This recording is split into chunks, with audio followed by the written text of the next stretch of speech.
नमस्कार, मैं नीलेश कुमार स्वागत करता हूं आप लोगों का बेसिक एजुकेशन सेंटर में। दोस्तों, हम लोग प्रॉफिट एंड लॉस, लाभ और हानि सीख रहे हैं और आज हम लोग कुछ डिफरेंट टाइप के प्रश्न को देखेंगे और उसे सॉल्व करने का तरीका देखेंगे। सबसे पहले हम लोग इजी ट्रिक देखेंगे कि ट्रिक से कैसे इसको सॉल्व करेंगे। उसके बाद हम लोग बेसिक कॉन्सेप्ट भी बताएंगे कि इस प्रश्न को कैसे हम लोग नियम से, प्रोसेस से, कॉन्सेप्ट से बनाएंगे और उसको कैसे सीखेंगे। तो आइए सबसे पहले हम लोग इसको एक छोटा सा ट्रिक से सीखते हैं ताकि परीक्षा में आप लोग आसानी से इसको देखते के साथ बना दीजिएगा। देखिए क्या कह रहा है कि ए ने एक घड़ी 660 रुपया में खरीदता है। क्या किया है ए? 660 रुपया में खरीदा और वह 10% लाभ पर बी से बेचता है। ए किसको बेचता है? ए किसको बेचा? बी से बेच दिया। अब देखिए इसका हम कुछ फॉर्मूला बता रहे हैं कि कुछ ना कुछ प्रॉफिट या लॉस से बेचा होगा ये, तो R1% मान लेते हैं। फिर क्या करा है कि बी से बेचता है। बी उसी घड़ी को 4% हानि पर किसको बेचता है? ए को बेचता है। यहां भी कुछ ना कुछ प्रॉफिट लॉस लेकर के R2% से बेच दिया, हानि से बेच दिया। अब इस क्रय विक्रय में ए को कितना परसेंट लाभ हुआ था? ए को कितना परसेंट लाभ हुआ यही निकालना है। ए का प्रॉफिट या लॉस निकालना है। तो इसका फॉर्मूला होता है प्रॉफिट या loss percent equal to R2 plus R1 into R2 by 100। Clear हो गया? यदि इसको सॉल्व करने के बाद रिजल्ट यदि माइनस में आता है तो हम लोगों को प्रॉफिट होगा। क्या होगा? प्रॉफिट। और रिजल्ट यदि प्लस में आता है तो हम लोगों को लॉस होगा। क्लियर हो गया कि इसको सॉल्व करने के बाद रिजल्ट यदि हमारा नेगेटिव आता है तो प्रॉफिट होगा, रिजल्ट पॉजिटिव आता है तो लॉस होगा। अब आ जाइए इस प्रश्न पर कि इस प्रश्न को इस ट्रिक से कैसे सॉल्व करेंगे। बस इतना सा ट्रिक याद रखना है। R2 कितना है? 4% हानि हो तो निगेटिव लेंगे, -4, ठीक है, प्लस R1 इंटू R2, यानी R1 कितना है? 10%, 10 गुना -4, हानि है 4 इसलिए माइनस में ले रहे हैं, बटा 100। क्लियर? अब यहाँ से काट दीजिए, 1 10 1 10 यहाँ से कट गया, बराबर क्या हो गया? -4 बटा 10। ठीक है, अब इसको हम सॉल्व करेंगे तो हो जाएगा -44 बटा 10। -44 बटा 10 जब इसको सॉल्व कीजिएगा तो ये हो जाएगा -44 बटा 10। तो बराबर क्या हो जाएगा? -4.4%। हम लोग क्या बताए थे कि माइनस में आएगा तो क्या होगा? प्रॉफिट। इसका मतलब क्या हुआ हम लोगों को? प्रॉफिट। ए को क्या हो गया? 4.4% प्रॉफिट। माइनस में आएगा तो प्रॉफिट होगा, प्लस में आएगा तो लॉस होगा। क्लियर हो गया? बस एग्जाम में इस प्रश्न को देखिए, इस ट्रिक पर बैठाइए, तुरंत सॉल्यूशन आ जाएगा। अब ट्रिक का साइड इफेक्ट भी समझ लीजिए कि ट्रिक का साइड इफेक्ट क्या है। अब ये यदि याद नहीं रहा तो क्या हम लोग करेंगे? माइनस में आ गया कि प्लस में आ गया, कैसे होगा, नहीं होगा। और यहाँ पर देखिए कि माइनस देने की जगह यहाँ प्लस दे देंगे, यहाँ प्लस देने की जगह यहाँ माइनस दे देंगे। तो ये सबका साइड इफेक्ट है। जिस प्रकार से आप लोग जनरल नॉलेज को याद करते हैं उसी प्रकार से ट्रिक को भी माथा में याद रखना होगा। और मैथ जो है वो याद रखने से नहीं बनता है, मैथ समझने से बनता है। आइए समझिए इसको कि कैसे बनेगा ये। इसको हम लोग बाय प्रोसेस एकदम कॉन्सेप्ट के साथ समझते हैं कि क्या क्या हो रहा है बाय प्रोसेस। एकदम समझिए कि क्या कह रहा है कि ए एक घड़ी को कितना में खरीदता है? 660 रुपया में। ए एक घड़ी का, तो ए का सीपी कितना हो गया? क्रय मूल्य 660 रुपया। ठीक है, यहां तक कोई दिक्कत नहीं है। वह 10% लाभ पर बी से बेचता है, यानी लाभ कितना ले रहा है? ए 10% बेचता है, यानी कि सेलिंग प्राइस निकालेंगे। सेलिंग प्राइस कितना निकल जाएगा? 660 गुना 110 बटा 100 बराबर 11 छक 66 के 6, बाकी 6 66 72, यानी 726 रुपया हमारा क्या निकल गया, विक्रय मूल्य। यानी ए जो है 660 रुपया में कोई सामान खरीदा और 726 रुपया में उसको बी को बेच दिया। अब आ जाइए, बी का सीपी कितना हो जाएगा, 726 रुपया, क्योंकि ए ने 726 रुपया में बेचा है। अच्छा, अब यहां से एक चीज हम लोग देख लेते हैं कि ए को लाभ कितना हुआ है। यहां पर ए को 660 रुपया में खरीदा था, 726 रुपया में उसको बेचा, तो ए को लाभ कितना हुआ, ए को लाभ बराबर कितना हो गया, घटा देंगे विक्रय मूल्य माइनस क्रय मूल्य, तो 6, 12 में से 6 गया 6, यानी 66 रुपया का उसको अभी तक में लाभ हो रहा है ए को। यानी 66 रुपया लाभ लेकर के वो बी को बेच दिया।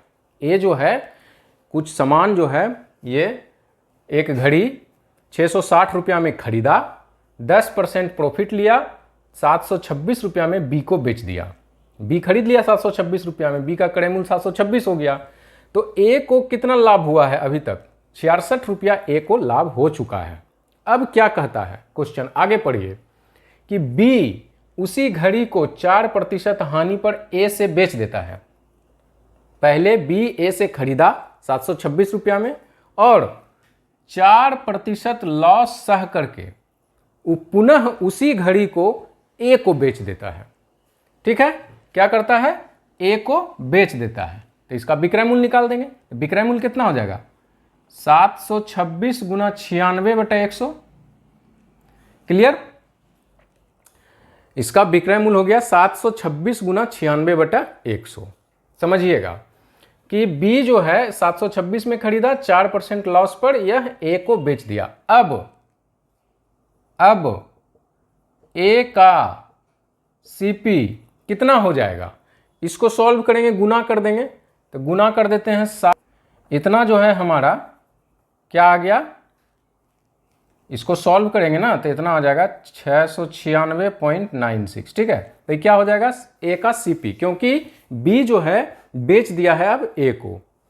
अब क्या होगा, ए उसको खरीदा, कितना में खरीदा, अब ए 696 रुपया 96 पैसा में। ठीक है, तो अब समझिए कि ए को कितना हानि होगा, कितना लाभ होगा, ये समझना है।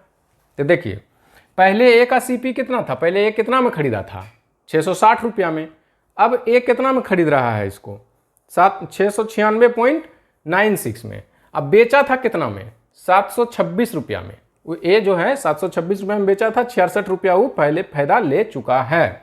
तो अब जो है यहां से समझिए कि ये सीपी और ये सीपी, इसको माइनस करेंगे, यानी कि अब फाइनली ए का कितना में खरीदा है, 696.96 में खरीदा है, 660, ठीक है। पहले 660 रुपया में खरीदा था, अब खरीदा है 696.96 में, तो इसको हर हालत में क्या हो रहा है, ये लॉस हो रहा है। क्या हो रहा है, लॉस हो रहा है। कितना लॉस हो रहा है भाई, घटा दीजिए, 36.96 रुपया का इसको लॉस हो गया। 36.96 रुपया का इसको लॉस हुआ है अभी। ठीक है, और ए जो है पहले लाभ ले चुका है 66 रुपया, ए पहले लाभ ले चुका है 66 रुपया का। ठीक है, तो नेट इसको प्रॉफिट कितना हो जाएगा, एक बार ये लाभ ले लिया है 66 रुपया, यहाँ पर इसको 36 रुपया 96 पैसा का घाटा लग रहा है, तो नेट लाभ कितना हो जाएगा, नेट प्रॉफिट 66 माइनस 36.96 कर देंगे कि कितना हो जाएगा, उसका नेट प्रॉफिट होता है। तो अब हम लोग को क्या निकल गया, प्रॉफिट निकल गया है, क्रय मूल्य निकला हुआ है, तो उससे हम लोग विक्रय मूल्य निकाल देंगे, यानी परसेंटेज प्रॉफिट निकाल देंगे। ठीक है, तो परसेंटेज प्रॉफिट क्या हो जाएगा, प्रॉफिट परसेंट इक्वल टू क्या हो जाएगा, लाभ गुना 100 बटा क्रय मूल्य 660 रुपया। अब इसको देखिए, यहाँ से पॉइंट हटाएंगे तो नीचे हो जाएगा 100, 100 100 खत्म हो जाएगा। अब 2904 में 660 से जब हम लोग भाग देंगे तो 4.4 आ जाएगा। ठीक है, 4.4% इसको प्रॉफिट हो जाएगा। समझ गए कि किस प्रकार से ये बाय प्रोसेस बनेगा। इसको बार बार आप लोग चला करके देखिए, रोक रोक करके देखिए, समझिए कि कैसे इसको हम लोग बनाए हैं। ट्रिक इसके पहले मैंने बता दिया है, ट्रिक पर भी आप लोग बना सकते हैं, बहुत ही आसान तरीका है। और बाय प्रोसेस समझने के लिए मैंने ये बता दिया है। तो बाय प्रोसेस भी समझिए, ट्रिक भी समझिए, दोनों को समझना बहुत ही आवश्यक है। आइए हम लोग नेक्स्ट प्रश्न को देखते हैं। नेक्स्ट क्वेश्चन है हम लोगों के पास कि ए किसी वस्तु को 8% हानि पर बी से बेचता है। फिर देखिए, ए बी को बेच रहा है और फिर बी ए को बेच रहा है, यही कर रहा है। तो R1% कितना है? 8% हानि है, 8% लॉस है। ठीक है, और बी उसको 4% लाभ पर, यानी R2 कितना है? 4% लाभ पर बेच रहा है। तो इसका हम लोग सूत्र क्या बताए थे कि ए को कितना लाभ या हानि हुआ है, तो ए का प्रॉफिट या लॉस बराबर क्या बताए थे कि R2 plus R1 into R2 बटा 100। बैठा दीजिए इस पर। R2 का वैल्यू कितना है?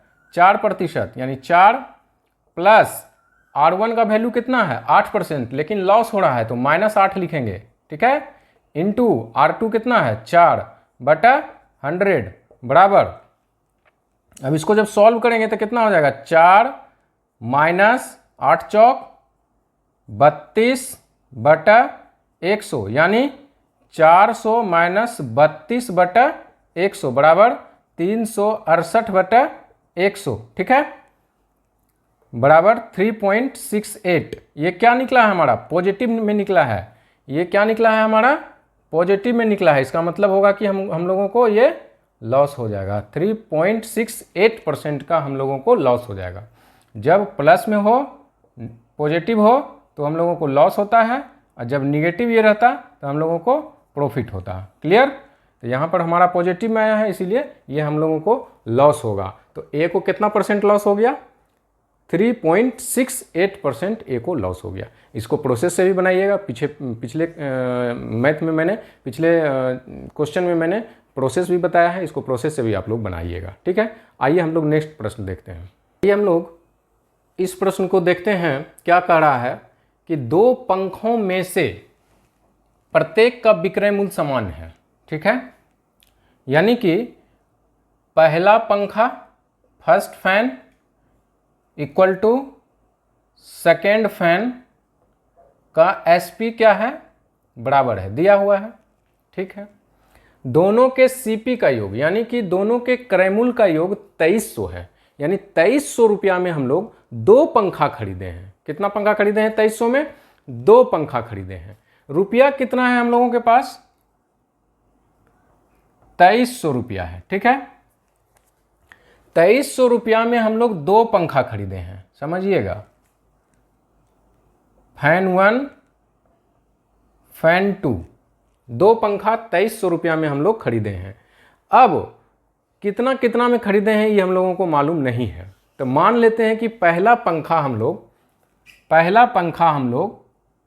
x रुपया में खरीदे। पहला पंखा हम लोग x रुपया में खरीदे हैं। तो दूसरा पंखा हम लोग कितना में खरीदेंगे? 2300 माइनस x, निकल गया सीपी दोनों का। पहला पंखा के सीपी को हम लोग मान लिए x, कॉस्ट प्राइस यानी क्रय मूल्य को x मान लिए। तो दूसरा पंखा का क्रय मूल्य कितना हो जाएगा? 2300 माइनस x हो गया। अब क्या कर रहा है कि एक को 10% लाभ पर बेचा है। पहला को 10% लाभ, 10% लाभ हो रहा है, और दूसरा को 20% लाभ, इसको 20% लाभ हो रहा है। तो यहां से इसका विक्रय मूल्य निकाल देंगे। सेलिंग प्राइस एसपी कितना हो जाएगा? 110x बटा 100 हो जाएगा सेलिंग प्राइस। ठीक है, सेलिंग प्राइस का फॉर्मूला क्या होता है? क्रय मूल्य इंटू 1 प्लस लाभ बटा 100। यहां से सॉल्व करेंगे तो हो जाएगा 110x बटा 100। ठीक है, अब हम लोग उस स्टेज में आ चुके हैं क्रय मूल्य, विक्रय मूल्य, लाभ, हानि का, कि ये कैसे आया ये बताने की आवश्यकता अब मुझे ना हो। ठीक है, तो अब आइए यहाँ पर कि अब यहाँ से हम लोग एसपी निकालते हैं, यानी सेलिंग प्राइस निकालते हैं। तो कितना निकलेगा, यहाँ भी 20% का प्रॉफिट हो रहा है, यानी 2300 माइनस एक्स गुना 20% का प्रॉफिट हो रहा है, यानी 120/100। समझ गए। अब क्या कह रहा है कि दोनों पंखा का विक्रय मूल्य समान है। ऊपर में लिख दिए थे दोनों पंखा का विक्रय मूल्य समान है। तो पहला पंखा का विक्रय मूल्य 110x/100 और दूसरा पंखा का विक्रय मूल्य हो गया 2300 माइनस एक्स गुना 120/100। तो दोनों का विक्रय मूल्य क्या हो गया, दोनों का विक्रय मूल्य क्या हो गया, समान यानी बराबर। ये एसपी है दोनों का। ठीक है, तो यहाँ से देखिए 100 कैंसिल और यहाँ से 10 यहाँ से कैंसिल। तो बच गया क्या, 11x इज इक्वल टू 2300 गुना 12 माइनस 12x। इस 12 को यदि इधर लेके चले आए तो कितना हो जाएगा, 23x बराबर 2300 गुना 12, 23 से काट देते हैं तो 100 बार में कट जाएगा, यानी x इक्वल टू कितना निकल गया, 1200। x क्या माने थे, पहला पंखा का क्रय मूल्य, पहला पंखा का क्रय मूल्य निकल गया जिसको कि हम लोग 10% लाभ पर बेचे थे। तो दूसरा पंखा का क्रय मूल्य निकल जाएगा, कितना हो जाएगा, दूसरा पंखा का फैन 2 का क्रय मूल्य कितना हो जाएगा, 2300 माइनस 1200 क्या हो जाएगा, 1100 रुपया। फैन 2 का क्रय मूल्य निकल गया। कह रहा है कि 20% लाभ पर जो बेचा गया है ना उसका क्रय मूल्य ज्ञात कीजिए। तो 20% लाभ पर किसको बेचे थे, फैन 2 को, दूसरा पंखा को 20% लाभ पर बेचे थे। तो दूसरा पंखा का कितना निकल गया है क्रय मूल्य, 1100 रुपया। ये आपका आंसर हो गया। ठीक है, अब आइए हम लोग दूसरा प्रश्न को देखते हैं। दो घड़ियों का कुल क्रय मूल्य 3500 है। देखिए 3500 रुपया है, दो घड़ी है, वॉच 1 वॉच 2। ठीक है, एक घड़ी को 20% लाभ पर दूसरे घड़ी को 10% हानि पर बेचा। क्रय मूल्य मान लेते हैं, पहला का x, दूसरा का कितना हो जाएगा 3500 माइनस x, प्रॉफिट कितना है 20%, यहाँ प्रॉफिट कितना है, यहाँ प्रॉफिट नहीं है, यहाँ लॉस है, लॉस कितना है 10%। आगे समझिए, यहाँ से हम लोग एसपी निकाल देंगे, यानी सेलिंग प्राइस कितना हो जाएगा 120x/100। यहाँ से सेलिंग प्राइस निकालेंगे तो कितना हो जाएगा 3500 माइनस x बट गुना 90/100, क्योंकि 10% लॉस हो रहा है। अब क्या कर रहा है कि दोनों का क्या है, विक्रय मूल्य बराबर है। यदि उन दोनों का सेलिंग प्राइस समान हो, समान कर दीजिए, बराबर कर दीजिए, काट दीजिए, यहाँ से 1 0 1 0 यहाँ से काट दीजिए, 3 3 9 3 चौक 12, 4x बराबर 3500 गुना 3 माइनस 3x, 3x को इधर लेके चले आएंगे तो कितना हो जाएगा 7x बराबर 3500 गुना 3, काट दीजिए, 500 बार में कट जाएगा। तो x बराबर कितना हो गया 1500, यानी कि W1 यानी वॉच 1 पहला घड़ी का क्रय मूल्य कितना हो गया 1500 और W2 दूसरा घड़ी का क्रय मूल्य कितना हो जाएगा 3500 माइनस 1500, 2000 रुपया। दोनों घड़ी का क्रय मूल्य निकल गया। तो घड़ियों का क्रय मूल्य, पहला घड़ी का क्रय मूल्य 1500, दूसरा घड़ी का क्रय मूल्य 2000 रुपया। इस प्रकार के कॉन्सेप्ट को सीख लेने के बाद परीक्षा में किसी भी प्रकार के प्रश्न को आप, इस प्रकार के जो प्रश्न हैं वो परीक्षा में कोई भी प्रश्न पूछ देगा तो आप लोग बना दीजिएगा इसको समझने के बाद। ठीक है, नेक्स्ट क्वेश्चन देखते हैं हम लोग। क्वेश्चन है, इसके पहले भी मैंने 2 प्रश्न इस प्रकार का बताया। इसमें थोड़ा सा डिफरेंट है कि लास्ट में कह रहा है कि तो दोनों टीवी सेटों के क्रय मूल्य का अंतर ज्ञात करें, लेकिन है प्रॉब्लम वही समान। अब इसमें भी देखिए कि सेलिंग प्राइस क्या है, समान है, और दोनों के क्रय मूल्य का योग कितना है, दो टीवी सेट है, दोनों के क्रय मूल्य का योग कितना है 21500, यानी 21500 में टीवी 1 टीवी 2 दो टीवी खरीदा है, एक टीवी ये एक टीवी ये। पहला का क्रय मूल्य मान लेते हैं x, तो दूसरा का क्रय मूल्य कितना हो जाएगा 21500 माइनस x, क्लियर। पहला को 12% हानि पर बेचा है, 12% लॉस, दूसरा को 16% लॉस पर बेचा है। तो दोनों का विक्रय मूल्य निकाल देंगे। तो यहाँ से विक्रय मूल्य कितना हो जाएगा, 12% लॉस हुआ है यानी 88x बटा 100। ठीक है, इसको सॉल्व करेंगे। मैं बार बार बता रहा हूँ कि विक्रय मूल्य बराबर होता है क्रय मूल्य गुना 1 माइनस लॉस बटा 100। जब इसको सॉल्व करेंगे तो 88x बटा 100 हो जाएगा। ठीक है, 88x बटा 100 यहाँ से हो गया, और यहाँ से कितना हो जाएगा, 21,500 माइनस x गुना 16% हानि है तो कितना हो जाएगा, 84 बटा 100। क्लियर। अब क्या हो गया, ये पहला टीवी का विक्रय मूल्य, ये दूसरा टीवी का विक्रय मूल्य, दोनों का विक्रय मूल्य क्या है, समान है यानी बराबर है। यहाँ से काट देते हैं। अब यहाँ से काट दीजिए तो कितना हो जाएगा, 4 से काटते हैं तो 21, 4 से काटेंगे तो 21, यहाँ 4 से काटेंगे तो 22, यानी 22x बराबर 21,500 गुना 21 माइनस 21x। क्लियर। अब 21 इधर लेके चले आएंगे तो कितना हो जाएगा, 43x बराबर 21,500 गुना 21, काट दीजिए 43 से 500 बार में ही कट जाएगा, यानी x बराबर कितना हो गया, 5, और 5 दूनी 10, 10,500 रुपया निकल गया पहला टीवी का क्रय मूल्य। तो दूसरा टीवी का क्रय मूल्य कितना हो जाएगा,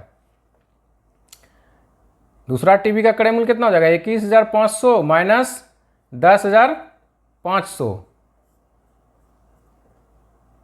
11,000 निकल जाएगा। ये टीवी 2 का सीपी है, ये टीवी 1 है। अब क्या कर रहा है कि दोनों टीवी सेटों के सीपी का अंतर ज्ञात करें, यानी क्रय मूल्य का अंतर ज्ञात करें। तो क्रय मूल्य का अंतर ज्ञात कर दीजिए, टीवी 2 माइनस टीवी 1 कर दीजिए, 11,000 है माइनस 10,500 बराबर अंतर कितना हो जाएगा, 500 रुपया। ये आपका आंसर निकल गया। यानी इस प्रकार के प्रश्न जो भी परीक्षा में अब पूछे जाएंगे, मैं आशा करता हूं कि आप लोगों से वो नहीं छूटेगा, क्योंकि मैंने एकदम निचोड़ बता दिया है, जीरो से बता दिया है, और बेसिक कॉन्सेप्ट और पूरा बाय प्रोसेस के साथ बता दिया है। छूटने का कोई प्रश्न अब नहीं उठता है। ठीक है, अब हम लोग मिलते हैं नेक्स्ट क्लास में नए कुछ प्रश्न और उसके सॉल्यूशंस को लेकर के। तब तक के लिए इजाज़त दीजिए, धन्यवाद।